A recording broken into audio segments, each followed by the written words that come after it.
ওই আপা একটা বউ দেখো আমার জন্য, ওই আপা একটা বউ দেখো আমার জন্য, শীতে রাইতে ঘুম আসে না একটা বউয়েরই জন্য, ওই আপা একটা বউ দেখো আমার জন্য।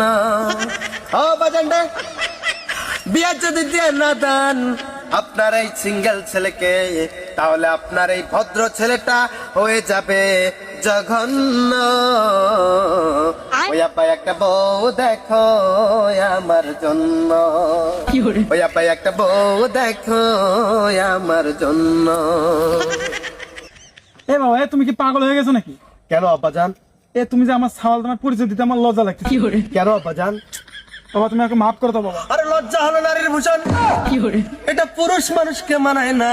পুরুষ মানুষ যখন লজ্জা করে, পুরুষ মানুষের যদি লজ্জা থাকে এটাকে পুরুষ মানুষ বলে না।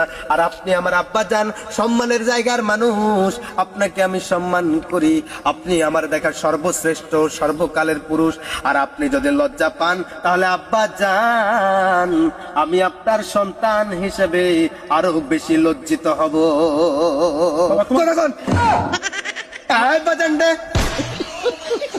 বিয়ার নেশায় এমন নেশা, বিয়ার নেশায় আমি পাগল হয়ে গেছি। তাই বারবার করে আপনার কাছে অনুরোধ করছি, দয়া করিয়া মায়া করিয়া আমাকে যদি একটা বিয়ে দিয়ে দেন, আপনার এই খারাপ ছেলেটা হয়ে যাবে ধন্য। ওই আব্বাই একটা বউ দেখেন আমার জন্য, ওই আব্বাই একটা বউ দেখেন আমার জন্য। ওই আব্বাজান বাবা তোমাকে জন্ম দিয়ে মনে হয় আমি ভুল করছি বাবা, আমাকে মাফ করো বাবা, তুমি মাফ করো বাবা। বাজানডে ক্ষমা করার মালিক হলো আল্লাহ, মাফ করার মালিক হলো আল্লাহ। আর আপনি এটা কেমন কথা বললেন? আপনি হচ্ছেন পিতার আসনে বসা এক মানুষ, সম্মানিত জায়গার সম্মানিত মানুষ। আপনাকে মাফ করার মতো অধিকার আমার নাই। পারলে আপনি আমাকে মাফ করে দেন, আমার একটা বিয়ে করে দিয়া।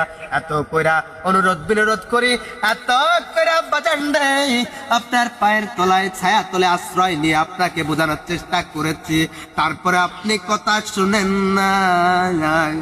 আপনার হৃদয় গলে না। আব্বা ওঠো।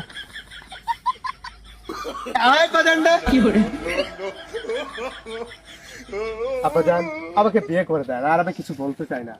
বিয়ে দেবো বাবা দেবো, ধৈর্য ধরতে হবে তো। আর ধৈর্য ধরতে পারবো না। তুমি একটু